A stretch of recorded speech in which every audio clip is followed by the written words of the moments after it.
ছোটবেলা থেকেই আমার অভ্যাস হয়ে গেছে ওয়েভের উল্টো দিকে হাঁটার। চারপাশে তাকাই, একদিকে ব্রাজিল আরেকদিকে আর্জেন্টিনা। হলুদ নীল আর নীল সাদা পতাকায় ফেসবুক, পাড়া, আড্ডা সব ভেসে যায়। সবাই চিল্লায়, তর্ক করে, গলা ফাটায়। মনে হয় দুনিয়ায় ফুটবল বলতে এই দুইটাই আছে। কিন্তু এই ব্রাজিল আর্জেন্টিনার মাঝখানে আমরা কিছু পাগল আছি, যারা চুপচাপ এক কোণায় দাঁড়িয়ে লাল সবুজ পতাকা ধরে রাখি।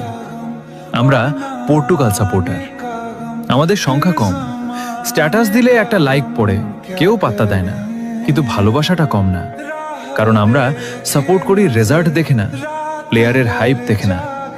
আমরা সাপোর্ট করি সেই অনুভূতিটাকে যেটা প্রথম দেখায় মন কেড়ে নিয়েছিল। হয়তো আমরা কখনো সংখ্যায় ৪৫% বা ৪৪% হব না, হয়তো আমরা শুধু ১%ই থেকে যাব। কিন্তু সমস্যা নাই, ভিড়ের সাথে গা ভাসিয়ে দেওয়া সহজ। কঠিন হলো একা দাঁড়িয়ে নিজের পছন্দটাকে ধরে রাখা।